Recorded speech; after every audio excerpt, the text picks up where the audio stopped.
लगाए अपस्टेयर्स के पिछले चैप्टर में हमने देखा था कि रोजी एडम के साथ लिफ्ट के अंदर फंस गई थी और वो उसे डराने की कोशिश भी कर रहा था। तो क्या एडम इसे मार देगा? आइए देखते हैं। चैप्टर की शुरुआत में हम देखते हैं कि एडम रोजी को धमकाने की कोशिश कर रहा है इसके पास आकर, और ये कहता है कि रोजी तुम क्या देख रही हो। तभी हम देखते हैं कि रोजी बहुत ही ज्यादा घबरा जाती है। रोजी सोच रही है कि अब वो क्या करे, इस सिचुएशन में उसे क्या करना चाहिए। रोजी जल्दी से अपना फोन घुमाती है और नीचे की तरफ ले आती है ताकि एडम उस फोटो को ना देख सके। रोजी सोच रही है कि क्या इसने मेरे फोन में इस फोटो को देख तो नहीं लिया, कहीं ये मुझे डराने की कोशिश तो नहीं कर रहा। मुझे तो यकीन नहीं हो रहा कि ये मेरे इतने पास आकर खड़ा हो गया, मुझे बिल्कुल भी पता नहीं चला।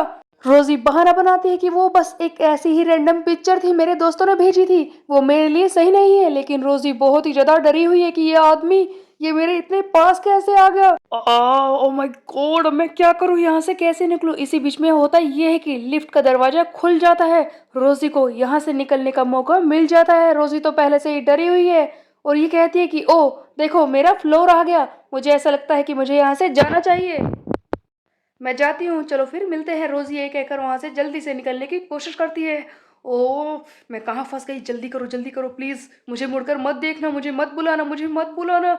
No no no no. रोजी तो इतनी ज्यादा घबराई हुई है कि किसी तरह से वो एलिवेटर से बाहर निकलकर बस भागना चाहती है। तभी पीछे से एडम इसे बुला लेता है और कहता है कि हे वेट, मेरी बात सुनो। जिसे सुनकर रोजी बहुत ही ज्यादा डर जाती है, घबराहट के मारे किसी तरह से ये पीछे मुड़ती है। तब एडम रोजी से कहता है कि हे मेरी बात सुनो, मेरा आज का काम बिल्कुल खत्म हो चुका है। अगर तुम्हें किसी भी मदद की जरूरत हो तो मुझे कह देना, क्योंकि मैं हमेशा तुमसे ऊपर वाले घर में ही हूँ। और ये कहकर एलिवेटर का दरवाजा बंद हो जाता है। ये आखिरी शब्द, ये आखिरी लुक, रोजी इससे बहुत ही ज्यादा डर जाती है। ये बार बार इसी बारे में सोच रही थी कि क्या ये मुझे डराने की कोशिश कर रहा है। और रोजी जल्दी से घबराहट के मारे वहां से निकलती है। अरे मैं कहाँ फंस गई, जल्दी भाग रोजी भाग। रोजी बहुत ही जल्दी वहां से निकल जाती है। और उसके बाद हम देखते हैं एक और सीन जहां पर रोजी अपने इस अपार्टमेंट की बिल्डिंग के बाहर आकर खड़ी हो जाती है। भागते भागते यहाँ पर आई है और बहुत ही ज्यादा थक जाती है। रोजी यहाँ पर सोच रही है कि क्या क्या क्या मतलब था उस बात का। वो क्या कहना चाहता है कि वो हमेशा मुझे देख रहा है, मुझ पर नजर रख रहा है, वो मुझे डराने की कोशिश कर रहा था। मैंने अपने अपार्टमेंट की लाइट तो खुली छोड़ी है ताकि उसे ये लगे कि मैं अंदर ही हूँ, लेकिन मैं क्या करूँ, मैं कहाँ पर जाऊँ, मुझे बहुत ही ज्यादा डर लग रहा है। तभी रोजी को याद आता है कि ओ हाँ पुलिस, मैं पुलिस को कॉल करती हूँ। रोजी जल्दी से पुलिस वालों से बात करने की कोशिश करती है। अगले सीन में हम देखते हैं कि रोजी पुलिस स्टेशन में आ चुकी है। तब ये पुलिस वाला कहता है कि इस बार तुम्हारी क्या कहानी है। तब ये रोजी कहती है कि मेरी बात सुनो, मैंने पिछली बार आपको एक रिपोर्ट लिखवाई थी ना, जहां पर मैंने एक मर्डर देखा था। आपको देखना चाहिए था कि वो गाय मुझे किस तरह से घूर रहा था। अगर मैं आज वहां से बचकर नहीं निकलती तो हो सकता है कि मैं भी मारी जाती। तब ये पुलिस वाला कहता है कि ये लड़की बार बार नई कहानी सुनाती रहती है। देखो लड़की, तुमने जो भी कुछ बताया है उससे यही लगता है कि वो तुमसे फ्रेंडली होने की कोशिश कर रहा है और कुछ नहीं। रोजी चिल्लाती है कि आपका क्या मतलब था इस बात से, आप क्या चाहते हैं कि वो पहले मुझे मार दे और उसके बाद आपको प्रूफ मिलेगा। तब ये पुलिस वाला कहता है कि लड़की हमारे बारे में इस तरह से बोलना बंद करो, पुलिस वालों की इमेज को खराब करना बंद करो तुम। एनीवे, पिछली बार जब हमने तहकीकात की थी तो तब हमें यही पता चला था कि वो सब तुम्हारा सपना था। तो इस बार कौन सा सपना तू सुनाने आई है लड़की। तब ये रोजी कहती है कि नहीं नहीं सर, इस बार मैं सपना सुनाने नहीं आई हूँ। देखिए इस बार मेरे पास प्रूफ भी है, ये मेरे ट्विटर अकाउंट की ये पोस्ट जहाँ पर इस लड़की की फोटो है, इसे देखिए, यही वो लड़की है जिसका मर्डर मैंने उस रात देखा था ट्यूसडे को। और इसके बारे में मिसिंग रिपोर्ट भी लिखी हुई है। ये लड़की गायब है सर। देखिए मैंने इस लड़की को इससे पहले कभी भी नहीं देखा था।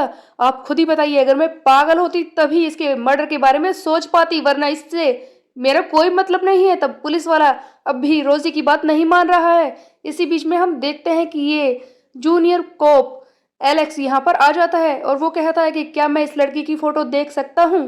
रोजी तब इस पुलिस वाले से कहती है कि ऑफ कोर्स सर, आप इसे देख सकते हैं। रोजी इसे फोटो दिखाने की कोशिश करती है। तभी ये दूसरा पुलिसमैन कहता है कि एलेक्स तुम क्या कर रहे हो, क्या तुम मुझे एंटरटेन करने की कोशिश कर रहे हो? वैसे भी ये लड़की बकवास कर रही है और अब तुम शुरू हो गए।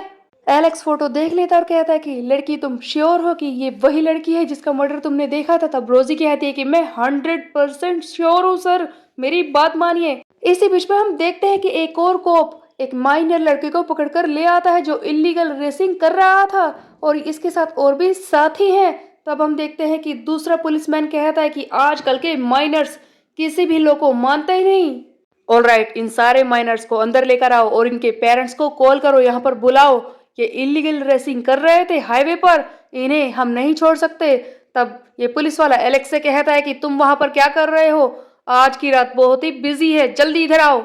तब रोजी चिल्लाती है कि सर फिर मेरा क्या होगा? मेरे केस का क्या? आप मेरे केस का कुछ नहीं करने वाले? क्या आप कुछ नहीं कहेंगे? तब ये एलेक्स कहता है कि मेरी बात को ध्यान से सुनो, ये पेपर लो, यहाँ पर अपना एड्रेस और बाकी सब चीजें लिख दो, हम इस बारे में जरूर देखेंगे। ये बात सुनकर रोजी और भी ज्यादा हैरान हो जाती है और कहती है कि क्या कहा? मैं यहाँ पर लिखकर चली जाऊं, बस इतना ही आप करने वाले हैं? तभी वो सीनियर पुलिसमैन कहता है कि हे गर्ल, घर जाओ अपने। रोजी बहुत ही ज्यादा दुखी है कि उसका किसी ने भी साथ नहीं दिया है, पुलिस वाले तो उसकी बात सुन ही नहीं रहे। ये गुस्से में आकर बाहर कैन को पैर से मारती है और कहती है कि मैं जानती हूँ कि पुलिस वाले यूजलेस होते हैं, मैंने तो यही एक्सपेक्ट किया था, वो कुछ करते ही नहीं। बट अब रात बहुत हो चुकी है, मैं कहाँ पर जाऊँ? उस जगह पर जाने में तो मुझे डर लग रहा है, कहीं वो मुझे मार ही ना दे। लेकिन होटल में भी तो मैं नहीं जा सकती, वो कितने ज़्यादा एक्सपेंसिव होते हैं, वहाँ पर जाने के लिए मेरे पास पैसे ही नहीं है। वैसे मैं उसके ऊपर बर्डन तो नहीं बनना चाहती, लेकिन उसके अलावा मेरे पास कोई ऑप्शन नहीं है। कहीं मैं ऐसा करके उसके ऊपर बोझ तो नहीं बनूंगी। ये बात कर रही थी अपनी दोस्त हवा की। ये रात में अपने दोस्त के घर चली जाती है। रोजी जैसे ही डोरबेल बजाती है, हवा बाहर निकल कर आती है। तब रोजी कहती है कि तुम सो रही थी, मुझे माफ कर दो हवा।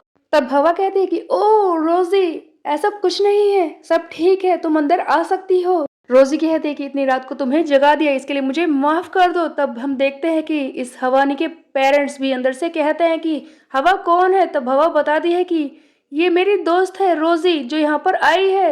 रोजी हवा के पेरेंट्स को भी सॉरी बोलकर कहती है कि मुझे माफ कर दीजिए, मैं इतनी रात को आपके घर पर आ गई, लेकिन मेरे पास कोई ऑप्शन नहीं था। तब इसके पेरेंट्स कहते हैं कि कोई बात नहीं बेटा, लेकिन तुम मुझे ये बता सकती हो कि तुम इतनी रात को यहाँ पर, क्या कुछ गलत हुआ है? इतनी रात को तुम ऐसे घूम रही हो, कुछ ना कुछ तो गड़बड़ है। तब रोजी कहते हैं कि वो बात ये है कि मेरे पूरी बिल्डिंग की लाइट गई हुई थी और वहां पर ना मुझे बहुत ही ज्यादा डर लग रहा था। तब हवा की मॉम कहते हैं कि ओह, फिर तो तुम्हें सचमुच बहुत डर लग रहा होगा, तुम अकेली भी तो रहती हो, बेटा जल्दी अंदर चलो, तुम यहाँ पर रह सकती हो। हवा जल्दी से खींचकर रोजी को अंदर ले जाती है और कहती है कि बस करो रोजी, अंदर चलो, तुमने कोई गलती नहीं की है, आज रात के लिए तुम मेरे साथ रह सकती हो। इसे हवा अपने कपड़े देती है और कहती है कि जल्दी से शावर ले लो, उसके बाद तुम सोने के लिए आ जाना। हम देखते हैं कि रोजी शावर लेने के लिए चली जाती है और ये बाथरूम में ही सोच रही है कि अब मैं क्या करूं। हवा की मॉम से तो मैंने झूठ बोल दिया, लेकिन क्या मुझे उसे सच बताना चाहिए? मेरे साथ जो कुछ हुआ है, वो मेरी सबसे अच्छी दोस्त है, मेरी हर एक बात को मानती है, क्या वो मेरी बात पर यकीन करेगी? हाँ, मुझे उसे सच बताना ही होगा। रोजी यही सोचते हुए कि वो हवा को सच बताएगी बाहर जाती है, लेकिन जैसे ही वो बाहर जाती है नोटिस करती है कि हवा तो पहले ही सो चुकी है, इसे सच बताने का मौका नहीं मिलता। तब रोजी कहती है कि मुझे अपनी दोस्त को सब कुछ बताना ही होगा, जैसे ही ये सुबह उठेगी मैं इसे सारा सच बता दूंगी। ये कहकर रोजी भी वहां पर आकर लेट जाती है। रोजी इस हवा की बहुत ही ज्यादा चिंता करती है, इसकी सबसे अच्छी दोस्त है और कह रही है कि मुझे सब कुछ हवा को बताना ही होगा। और उसके बाद हम देखते हैं कि रोजी कह रही है कि जैसा कि अब मैं हवा के घर पर हूँ, मुझे डरने की जरूरत नहीं है, कम से कम आज की रात तो सुकून से निकल ही जाएगी। उसके बाद हम देखते हैं कि जैसे ही रोजी अगले दिन सोकर उठती है, तभी इसके फोन पर बहुत सारे मैसेज आते हैं। रोजी जल्दी से फोन उठाकर मैसेज पढ़ने की कोशिश करती है कि आखिरकार कौन है जो इतनी रात को मैसेज कर रहा है। तभी हम देखते हैं कि वही कोप एलेक्स, जो इसे पुलिस स्टेशन में मिला था, जो इससे फोटो देखने के लिए भी कह रहा था, इसे मैसेज करता है कि क्या तुम मुझे सुबह कॉफी शॉप में मिल सकती हो। तो ऐसा क्या था जिसके लिए एलेक्स रोजी से मिलना चाहता था? क्या वो रोजी की बात पर यकीन कर रहा है? हो सकता है कि एलेक्स को कुछ ऐसा पता हो जो बाकी कॉप्स ना जानते हो और वो शायद रोजी की मदद करे। तो अब आगे क्या होगा?